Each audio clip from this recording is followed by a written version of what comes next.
So the story begins the end of January 1975, when a 17-year-old German girl named Vera Brandes walked out onto the stage of the Cologne Opera House. Now, the room was empty, was dark, lit only by the dim green glow of the emergency exit signs. But this was the most exciting day of young Vera's life. She was the youngest concert promoter in the whole of Germany, and she had persuaded the great Cologne Opera House to invite the American jazz musician Keith Jarrett to play a late-night concert of improvised jazz. So in just a few hours, Jarrett himself would walk out on the same stage in front of 1,400 people, a packed house. He would sit down at the piano, and without rehearsal or sheet music, he'd begin to play. But the purpose of Vera walking onto the stage was to introduce Jarrett to the piano in question. And the first meeting between the musician and the piano wasn't going well. So Jarrett looked at the instrument a little suspiciously, played a few notes, walked around it. Jarrett's producer, Manfred Eicher, played a few notes. He walked around it. The two of them talked. And then Eicher came over to Vera Brandes and said quietly, "If you can't get a new piano, Keith can't play." There'd been a mistake. The opera house had committed some logistical screw-up. And instead of delivering the grand Bosendorfer piano that Keith Jarrett had requested, they'd instead brought out this battered old rehearsal model. It was tiny. It was like half a piano, said Vera Brandes. The felt was all worn away. The white keys were out of tune. The black keys were sticking. The pedals didn't work. And most importantly of all, it just wasn't big enough, wasn't loud enough to reach the back of such a huge stage as the Cologne Concert Hall. So it was unplayable. So Jarrett left and went to sit in his car. And Brandes frantically tried to call around and find some kind of replacement piano. But there were only a few hours before the concert. It was raining hard. It was impossible to bring a piano through the streets of Cologne. And it soon became apparent that there was no alternative but to play the unplayable piano. They got a piano tuner in, and he started working on it and trying to get it into some kind of shape. But Jarrett himself described the piano as it's like sawing a piano in half and filling it with nails. So Brandes realized she had no alternative. In a few hours, the concert she had organized was going to be cancelled. All of these people were going to show up just before midnight, waiting to hear the greatest jazz pianist of the age, and he wasn't going to play. She's just 17 years old. So she goes out to where Jarrett is sitting in his car, and she stands there in the rain, begging him to play. And Jarrett takes a look at this bedraggled German teenager, looks her in the eye, and says, "Never forget, only for you." And so a few hours later, Keith Jarrett walks out in front of that auditorium. It's full. He sits down at the piano, and he begins to play.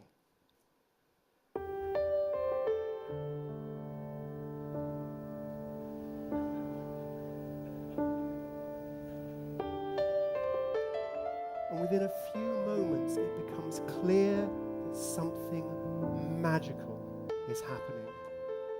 Jarrett is avoiding the tinny upper registers where the felt has worn away.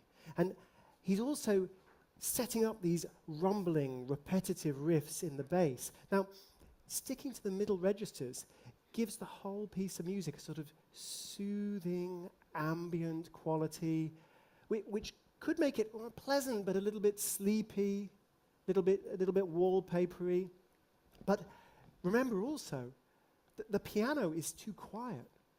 And so he's pounding down on the bass, he's rumbling and setting up this repetition, just trying to get the volume, and smashing down on the central keys of the piano, just trying to make notes that are loud enough to reach the back of the auditorium. And so while you have this peaceful quality, you also have this tremendous dynamism. It's really like no piece of music that's ever been played before. It's certainly nothing like Keith Jarrett had ever intended to play. But the audience loved it. And audiences continue to love it because the concert was recorded, and that recording is the best-selling solo jazz album in history, and also the best-selling piano album in history. Keith Jarrett was handed a mess. He embraced that mess, and he soared. But I want you to think for a moment about Jarrett's initial reaction. He didn't think of himself as being handed an unprecedented opportunity, work with his crappy piano, and produce the best-selling album that any pianist has ever produced. That wasn't what he was thinking. He was thinking, I don't want to play on this. I don't want to have to go out there and try and do a difficult job with bad tools.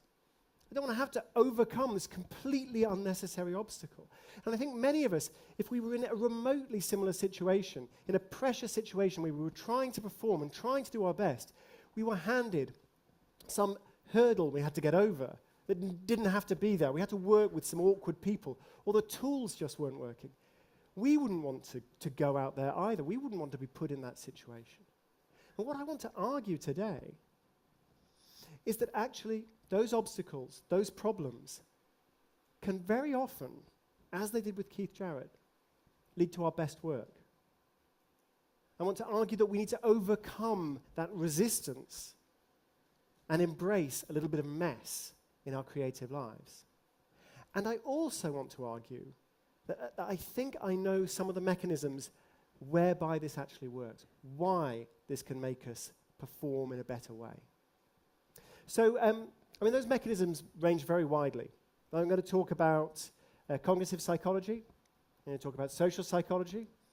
I'm going to talk about algorithmic optimization. And then I'm going to talk about rock and roll. So, let me talk about the cognitive psychology first. So, there's this... rock and roll later, okay? So there's this wonderful study recently by a group of psychologists led by Daniel Oppenheimer. And what they did was to team up with high school teachers who would give handouts to their students. And in some cases, it was a randomized controlled trial. So in some cases, the handouts were formatted in a very regular, clear font, such as Times New Roman or Helvetica or Arial. So here we have, I think this is Arial. You know, it's boring, but it's clear.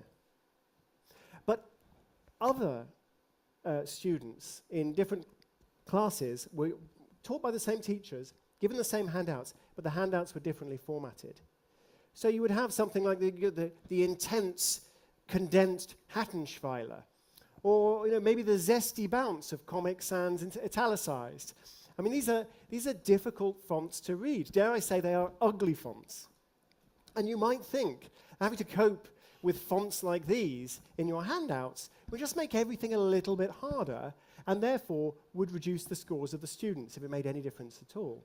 But it didn't. It actually raised the scores of the students. In almost all of the exams they took at the end of the semester, the students who'd been given the difficult fonts to read did better. And why is this? I think it's because the fonts simply forced them to work harder, to read more slowly, to focus on the meaning of what they were reading, rather than just letting their eyes glide over the text. And I met somebody while I was thinking about these problems of mess, who I think knows all about the advantages of distraction. He's quite well known in music. He's worked with a few groups, U2, Coldplay, Devo, David Bowie, basically everybody. His name is Brian Eno. He's the creator of this amazing sonic aesthetic called ambient music. He has worked with almost anybody worth working with in rock and roll. And of course, he was the zany keyboard player for Roxy Music as well. I mean, he has done everything worth doing in music. He's a fascinating character. But it also turns out that Brian Eno very easily distracted. So when a colleague of mine interviewed him for the Financial Times a few years ago, they were standing outside Brian's studio in Notting Hill in London, and it was a sunny day, and some people outside the flat across the road were just standing in the sunshine and starting to talk. And so this interview was taking place in a couple of chairs on the pavement in the sun, and there's this conversation. And it just shuts Brian Eno down. He can't do the interview. He keeps scowling at them, and he says to the journalist, I don't know why they've chosen to have this fucking conversation right now. And they go inside to Brian Eno's studio, well, just to his working space first. But then there's still some noise from outside, and he still can't concentrate. So in the end, they go into the Holy of Holies, into the recording booth itself. It's all soundproofed. And finally, they can have a conversation. Brian Eno is finally able to talk to another human being in silence. And I interviewed him myself a year ago in the same studio. And there was nobody outside, fortunately, because it was February, it was freezing. But I asked him about this, and he said, yeah, it's a problem for me. He said, I can't go to a restaurant if there's music playing. I can't get my ears off it. He's very easily distracted. And when you see what he's achieved, he's like this zephyr of cerebral chaos blowing across the frontal lobes of 20th century pop music. I mean, he's a remarkable man. And yet, it's pretty close to attention deficit disorder, what he's got. He's a complete inability to screen out interruptions. Now, that actually wouldn't come as a great surprise to cognitive psychologists. So, for example, there's a psychologist at Harvard called Shelley Carson, and she's been doing these experiments with some colleagues on Harvard students. Anybody here go to Harvard? Yeah? I wouldn't admit to it either if I were you. What they've been testing is the strength of the attentional filters of these students. So, can you, as Brian Eno can't, can you screen out a conversation that's happening over the other side of a restaurant or the other side of a bar while you're having a conversation with someone in front of you? Can you do that? Or can you read a book when there's a television playing in the corner? Now, if you can do that, you've got strong attentional filters. And what Carson did was she tested these students out, and some of them had these strong filters, and some of them had weak filters. They had porous filters. They were constantly being interrupted by the world around them. And you would think that that was a disadvantage, unless, of course, you met Brian Eno, and then you might think again. And it turns out that when Shelley Carson looked at the results, the students who had a difficulty with interruptions, the students who had these weak, porous attentional filters, they were far more likely to have real significant creative achievements in their lives. So at the age of 20 or 21, to have already written a play and had it professionally produced, or have released an album or a novel. I mean, really sickening overachievers at this young age. And yet, like Brian Eno, they couldn't get their ears and their eyes off what was going on around them. And I was puzzled by this, because we're always being told that these phones, they're distracting us, and that the distraction's a problem. But I come to realize it may not be the distraction that's the problem. It's the fact that there's nothing ever worth being distracted by on your phone. But the rest of the world? Well, the rest of the world is kind of interesting. The rest of the world is constantly interrupting you with things that you might actually want to pay attention to. So Eno did these 3 great albums with David Bowie in Berlin. And one of the things that he said about Bowie, he said, David has this amazing ability to notice when there's some problem, there's some accident, something happened by mistake, and the thing that happened by mistake is more interesting than the thing that we were trying to do.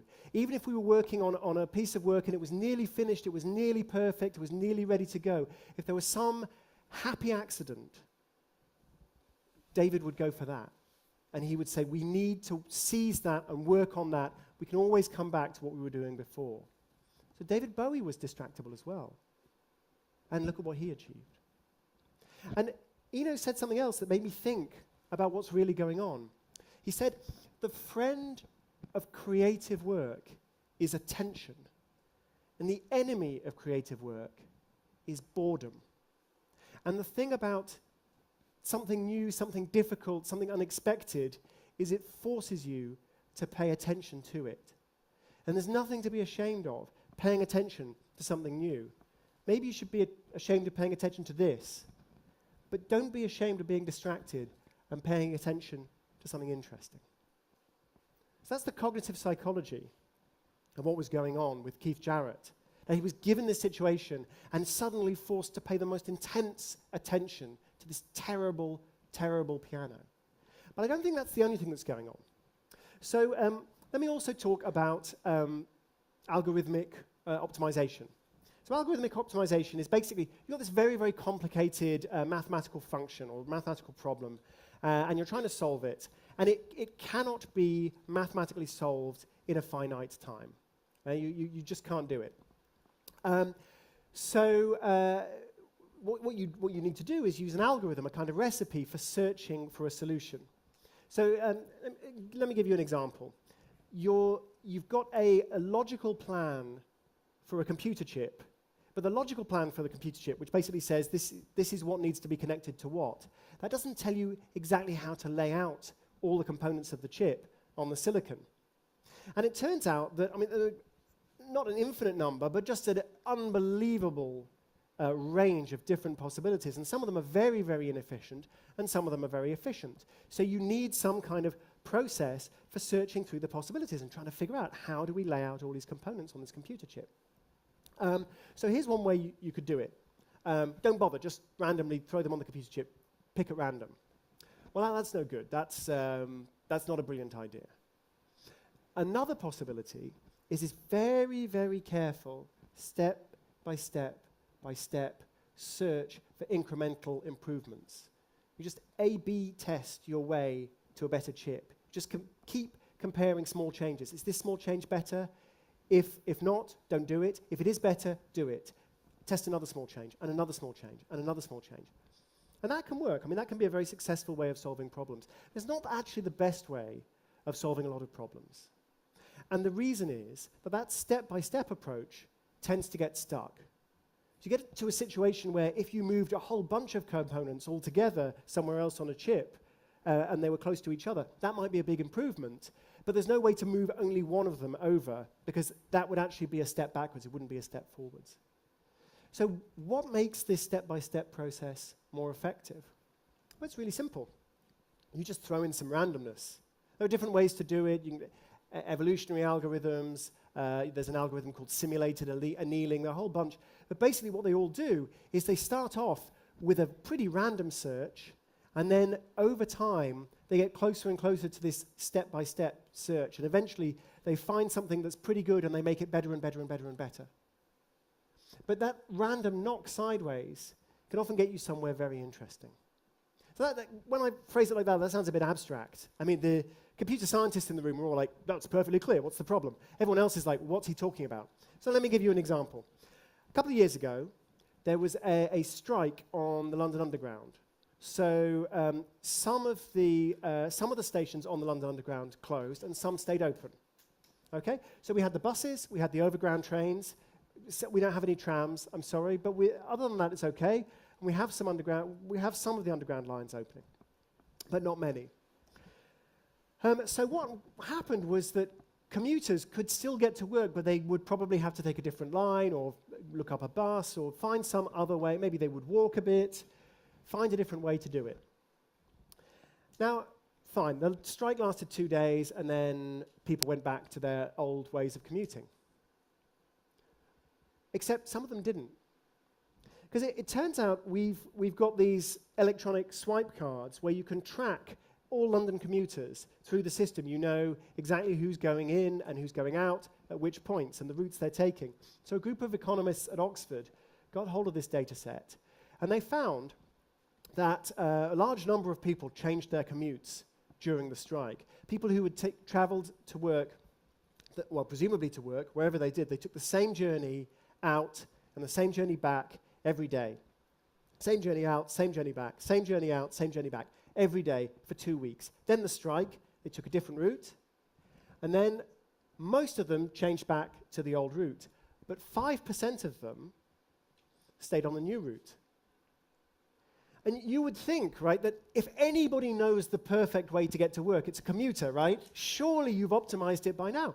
But no, it turns out not. All you need is close down half the stations, and suddenly people realize, oh, there's a quicker way to do it, or there's a nicer way to do it. I can walk across the park. That works better. So just that random nudge gets you somewhere new. And it's not for everybody, it doesn't always work, but it does create some value for some people. And maybe that is partly what was going on with Keith Jarrett at the piano. He'd never tried to work with the piano where the upper keys didn't really work and the lower keys didn't really work, and you had to hit it really hard. And it turns out you get somewhere really interesting if you do have to work with that piano. So this algorithmic optimization says add some mess, add some randomness, and it can actually get you to a better solution. So let's talk about social psychology. Of course, the easiest way to make a mess is to work with difficult people, right? I mean, there is nothing messier than other people, especially if you're sharing an apartment with them. But the question is, do we work with the right people? Do we seek out the people who are actually going to spur us to greater creative endeavors? Now, I'm not sure that we do. There's this fascinating study by a psychologist called Catherine Phillips at Northwestern University and some of her colleagues. And what she did was to take a bunch of students and put them into teams of 4 and give them murder mystery problems to solve. So, you know, you had, anybody listen to the Serial podcast? It's kind of like this, right? So you've got all the people, you've got the possible crime, you've got the evidence, you've got the witness statements, you're trying to work out which of 3 possible people committed this murder. And you have this discussion with your group of 4 people. Now, in half the cases, the people were 4 friends. In the other half of the cases, the people were 3 friends plus 1 stranger. Just the perfect amount of awkwardness. Right? So they're trying to have a conversation, and suddenly the gooseberries coming along, and like, I don't know who you guys are, but we need to solve this murder. So now it won't surprise you to learn, given everything I've been saying, it won't surprise you to learn that the 3 friends plus the stranger did a better job of solving the murder mysteries than the 4 friends. But what's really interesting, apart from the fact that it was a big effect, I mean, the 3 friends and a stranger had a 75% chance of getting the answer right. The 4 friends, just a 50% chance. And it's multiple choice, right? 3 people. 50% is not that great, okay? If you just guess, you get 33%, right? So the group is not doing well, the group of friends. Add the stranger, and suddenly you get this big boost to your performance. But no, what's really interesting is how these people felt about their experience.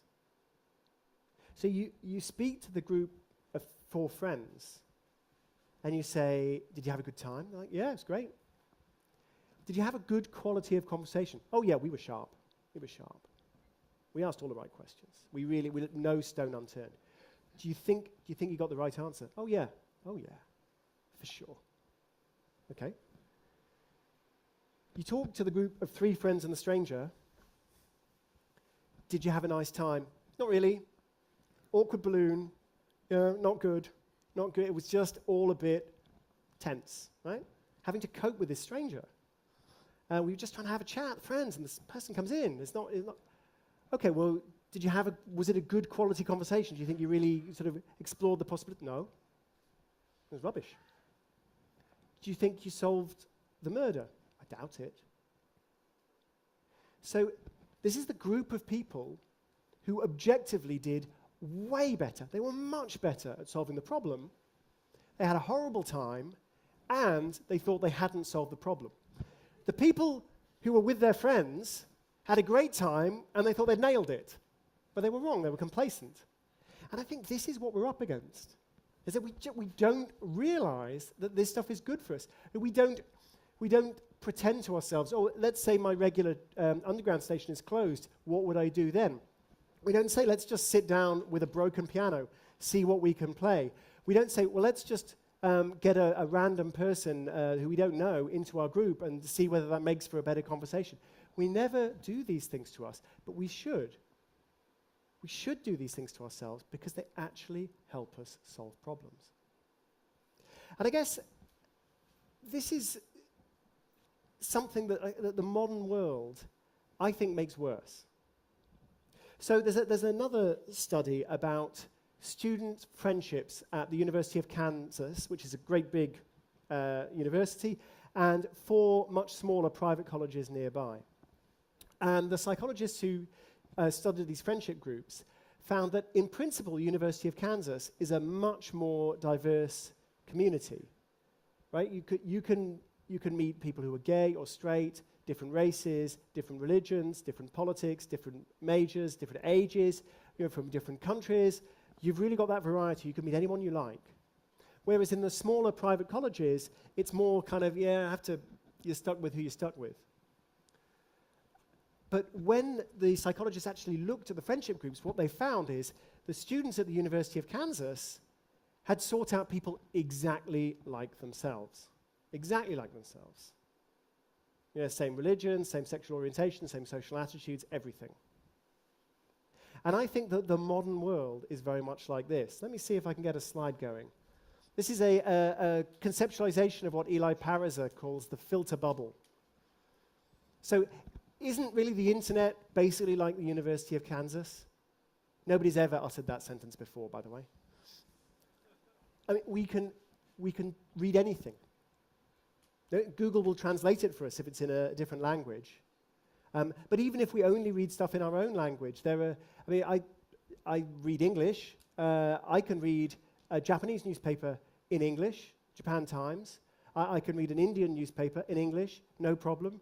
I can watch Fox News. I can watch MSNBC.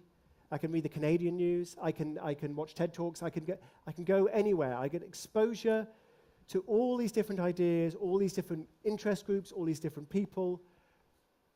But in fact, that is not what we tend to do.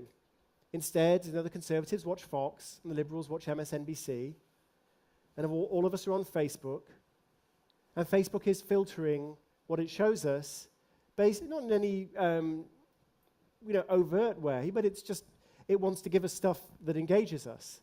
And so several people have commented on the fact that, let's say you're left-wing, but you follow some people who are also right-wing because you want to see what's going on the other side of the debate. But naturally, when a kind of left-wing viewpoint comes up, you're more likely to like it, you're more likely to share it. And so the right-wing stuff, you maybe read less, you click less, you like less, you share less.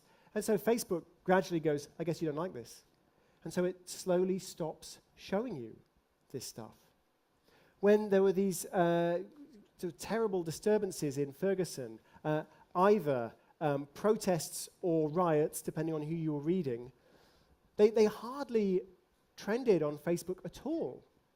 They were all over Twitter, but they weren't on Facebook. Why weren't they on Facebook? Well, because you don't really want to show kind of if you put a photo on Facebook of somebody in a bandana, in a vest, with a sort of protest placard, and then here there's a cop with a face mask and a gas mask and a riot shield and a gun, and there are tanks, and you're like, you could put that photo up. Who's going to click like?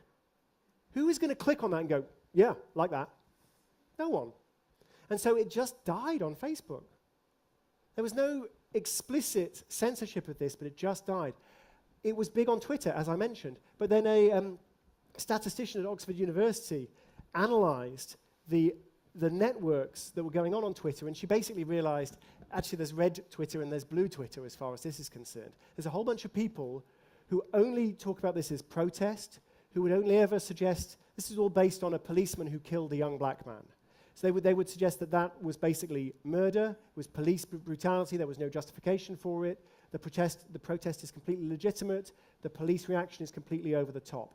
That's blue Twitter. And there's red Twitter, which basically says the teenager was violent, the policeman had no option, it was completely legal killing, the protests are basically looters, they're rioters, it's not a legitimate protest, the police response is completely justified. So you had red Twitter, you had blue Twitter. Did they talk to each other? No. I mean, obviously a bit of trolling, but basically there was no contact whatsoever. There was just these two groups of people talking to themselves, retweeting each other, and never seeing exposure to the other point of view. Now, we can do this differently. We can use these digital tools to mess up our social groups, to knock us sideways, to present us with these random obstacles.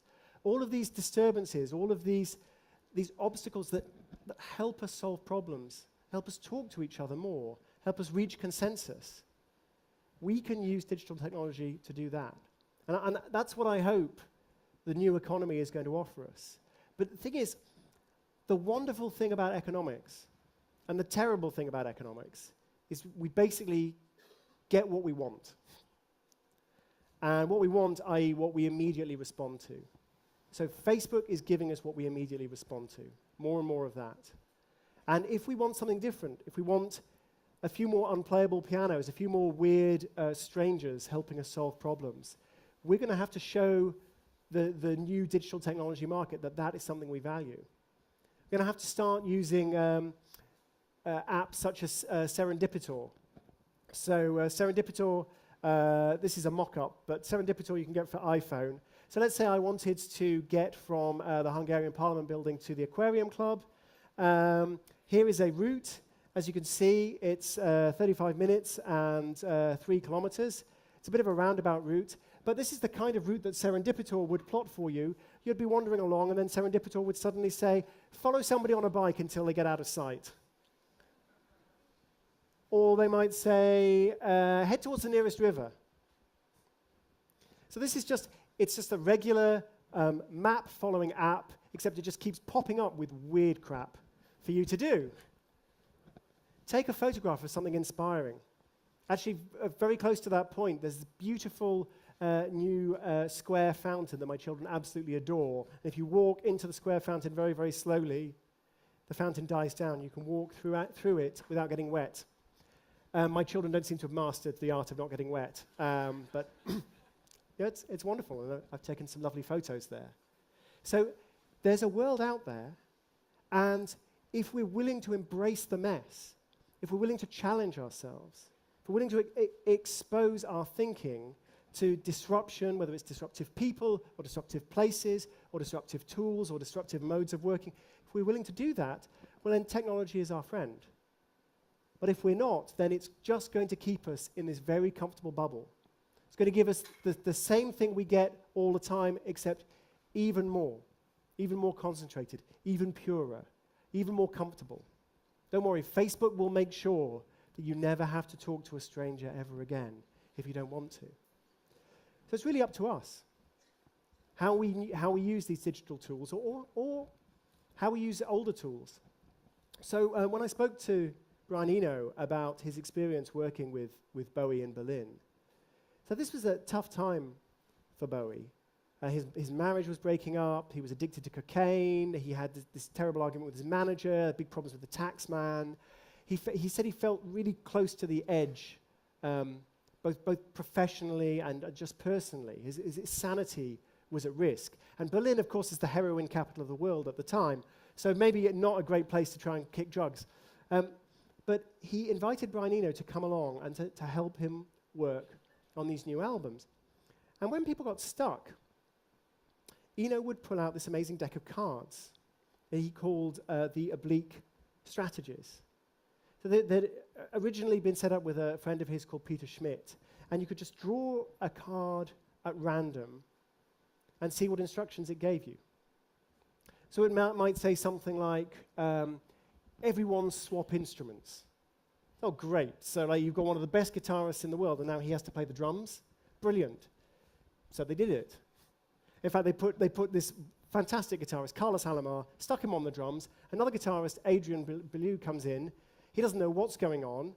Carlos is on the drums. He has no idea. They plug the headphones in. They say, the music's going to start. Just play. We'll go 1, 2, 3, play. And he goes, what key's it in? Don't worry about the key. Just play. And so Adrian's just kind of playing, and they do it 3 times. And then Tony Visconti, the producer, stitches those 3 times together. And it becomes the solo on Boys Keep Swinging. So this is one of the most gonzo, awesome guitar solos in history, played by a guy who didn't know what key he was in, had never heard the music before, didn't know what was happening, and was mostly thinking, why is my fellow guitarist playing the drums? I don't get it. I should say, by the way, the musicians hated these cards. They hated them. There's one early Eno album where Phil Collins is on the drums, and Phil Collins gets so frustrated, he starts throwing beer cans across the studio. It's a great album, by the way, Another Green World. Prince said it was the album that most inspired him. It did not inspire Phil Collins, yeah? But that's the thing, isn't it? That's the thing. Keith Jarrett didn't want to play that piano. Carlos Alomar didn't want to sit on the drums. And Phil Collins didn't want to do whatever it was that Brian Eno was asking him to do. And yet somehow the results were there, and they were amazing. And Carlos later said, he said, those cards, they took me to a different place. And to be honest, I didn't like the place. But they made me think and reflect. And then when I came back, I was fresh. And these days, Carlos Alomar teaches guitar in New Jersey, and he uses these cards, the oblique strategies, for his students. I told Brian Eno that, by the way. He laughed. The oblique strategies originally weren't a deck of cards. They were a list, just a list of things to remember in the studio. And Eno said he realized the list didn't work. You know why it didn't work? It was too orderly. Not messy enough. You would just look at the list, and your eyes would run down the list and just settle on whatever it was going to cause you the least disturbance, the least interruption. And so that's why he realized it had to be a deck of cards. It had to be random. And speaking of modern tools, you can get one on your phone if you like. I've got the oblique strategies on my phone. Shall we try one? I've never done this before. I like to think Brian would approve. Okay, draw a card. What is the simplest solution? I guess the simplest solution would be for me to stop talking and take some questions. But before I do, let me just remind you of what I've argued. That these interruptions, these obstacles, these problems, this mess, whether it's a bad tool like the unplayable piano, whether it's working with somebody awkward, whether it's just interruptions and distractions that seem to be causing you a problem, and then somehow actually there's something more interesting in the distraction. These things are good for us. These things help us do better work. They help us solve problems. But we all need in our lives somebody or something that is going to be the awkward stranger or the ugly font. We need that person, whether it's Brian Eno or whether it's just a deck of cards. Or maybe even it's a guilt trip from a German teenager. We need to embrace the mess. We need to be forced to embrace the mess. But all of us, once in a while, need to try playing the unplayable piano. The simplest solution is for me to take questions, but thank you very much for listening.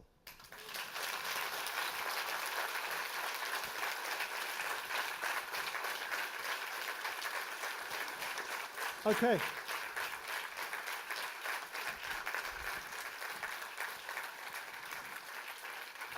Thank you. Thank you. So, questions, you must know the drill by now, probably better than I do. I can see one gentleman here. There may be other questions as well. Can somebody get a mic to him? Or why don't you shout out and I'll repeat the question, sir. Okay, so my question would be, you're talking about people who are working together, achieving great things, but feeling miserable by the way. So what's the proportion because if you want to work for a long time and achieve things, then you also have to enjoy what you're doing. So my question is, what's the proportion of working in the mess and working like with people you like and doing stuff you like to do? Thank you very much. So the beginning of the question was, you can work with people who mess you around and make you miserable, but you do great work, or you can work with people who make you comfortable and you do rubbish work, but at least you're comfortable. So what's the right mix? Because you need to enjoy work. I don't have an answer, really. I do suggest that we systematically tend towards the comfortable. So that whatever situation you're in, it's worth taking a couple of steps towards the messy, trying to work with a more difficult person, work with a stranger, go somewhere new, take on a different hobby, a different sort of project, try working with an unfamiliar tool. It is unlikely that you are too comfortable. It's likely that you're too comfortable. It's unlikely that by moving a little bit towards more comfort and working with easier, more boring people, and just doing the same old thing with the same old tools, it's unlikely that that is where you need to shift. So I would always recommend experimenting towards the oblique strategies, towards a bit of extra mess. Any other questions? I can see there's a gentleman here. Can we get a microphone to the lady there, and I'll come back to you in a moment, sir. Yeah, anyone got a microphone for this lady? Or you could really shout, but there's another. Yeah? Are we coming? Thank you. Fantastic talk. Amazing. I really enjoyed it. I'm curious to hear your opinion about open offices, which are really popular these days, and that attitude of sort of how does it affect diversity? Do people just find the people similar to them when they have a choice in an open office environment, or do they take your advice and find a mess? And what do you think would be a better option over open offices? Thank you. Thank you very much. There's actually a whole chapter on this subject in my book, Messy, which I recommend you all read in October. So what really struck me as being fascinating about offices was that there's an incredible amount of top-down control exerted in offices by people who either they're the boss or they're the architect or they're the designer, and they're trying to impose a structure on other people that looks superficially neat and tidy. And this is actually incredibly bad for your mental health. And so there was a study done by Craig Knight and Alex Evans, I think, where they looked at different office environments. And what they did was they set up this office, and the first one they did was a kind of lean office, where very, very neat, everything was super minimalist, no real decoration. And they got people to do some tasks in there and asked them how they felt. And people generally didn't like it. I personally, for all that I'm saying embrace the mess, I like a tidy desk. Now, my desk is tidy. But the point is, you need to be able to choose. So they imposed this tidy desk on people, and people hated it. So then they tried another treatment where it was an enriched desk. So, we had all these, beautiful plants like this. You can see everyone is feeling more soothed because there are plants here. And there's a nice kind of ambient light. And most people like this enriched office better. Then they did a third thing where they said, okay, this is the empowered office. Well, they didn't tell people. They just said, here are the plants, here are the pictures you could put on the wall, but it's up to you. Just put them wherever you like. So some people sent them away. I just want a minimalist environment, no distractions. Some people put them on the wall and arranged them however they liked. People often took quite a lot of time arranging the office exactly how they liked it. And that was the most successful office. People got the most done, they were the happiest. There was a fourth option where, again, they said, right, here's all the stuff, here are the pot plants, here are the paintings, put them on, do what you like. And so everyone arranged them. And then the psychologist comes in and says, okay, this needs to be changed for the experiment. And then took down all the paintings, removed all the pot plants, and rearranged them into exactly how it was in the enriched office environment. So you had the lean office, which is, there's nothing there. The enriched office, there are plants in a particular place.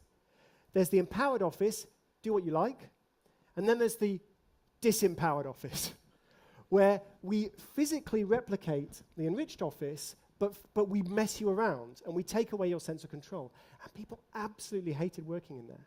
So, coming back to your question, what this tells me is that actually appearances in office space, you know, who you're working with, whether it's open, whether it's closed, how it's decorated, so on, none of this really matters. What matters is that you feel that you are able to control the environment that you're in. And I would advise people, I mean, they should switch offices, they should work with new people, they should try new environments, they should try new tools, try new computers, they should mess themselves around a bit. But you do not want your boss to be constantly imposing this structure on you. It absolutely drives people mad. The weird thing is, when you look at how offices generally are organized, a lot of it is they're designed by professional designers, they've got tidy desk policies, everything has to look exactly how the boss wants it to look or how the architect wants it to look, and not how the workers want it to look. And people absolutely hate that. There's a great story about Pixar and Steve Jobs. So as you probably know, Steve Jobs, he was the majority shareholder in Pixar, and there was an architect, but Steve had a lot of influence in how the Pixar building was organized. And what he said was, I want people to have these serendipitous interactions, which is great. This is a very kind of Brian Eno idea. I want people to meet different people, and so what I'm going to do is I'm going to have these one big set of restrooms in the middle of the building, so everyone has to come to the restrooms, and they'll meet, you know, because of a shared human need to urinate, and you know, we're going to have all these great interactions. It'll be great. And then what happened was, some quite junior, pregnant women said, we have to pee every 10 minutes. I do not want to have to get up and walk for 5 minutes to this restroom and pee, and then walk all the way back to my desk, and then in a few more minutes I have to go back and pee again because of some crazy idea that you've got about serendipitous interaction. You know, you're not respecting my physiology and who I am. And you know, Steve is like the control freak's control freak, right? This is a guy who, as he was coming round from a liver operation and he was still sort of woozy, ripped off the anesthetic mask, and he says that this is terrible design. Bring me 5 designs so I can choose. I mean, he's obviously slightly delirious. It's a really sad story, but you know, that he was just absolutely, he wants it the way he wants it. And yet these young women are saying, your plan is crazy. And Steve Jobs did something amazing. He backed down. He said, okay, maybe you're right. You have it your way. You do what you want to do. And the Pixar building was redesigned to reflect what these women had said.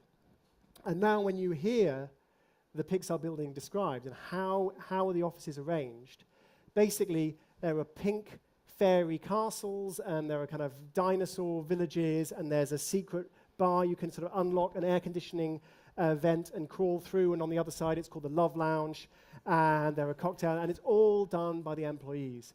It sounds like a total mess.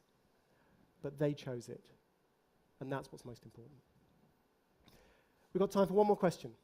Sir. Thanks for coming to Budapest. I've been doing this experiment in the past 2 months. I canceled my Facebook newsfeed. I canceled my internet subscription. I find places based on intuition and based on talking to people, and I find myself coming out from my comfort zone and talking to more people and being more creative, and I love it. And so you mentioned that we have all these like mainstream tools like Facebook and Google products, and these are pushed into our faces. And so how can we activate the people in a larger scale to get out from this mainstream and start thinking like you think, and start thinking about this creative solution for all these systemic issues that we face? So the question is, you know, this gentleman's given up Facebook and other things. Well done, and he feels great. And so how can he persuade other people to do the same? Well, don't tell them about it on Facebook for sure. But do what you've done, spread the word.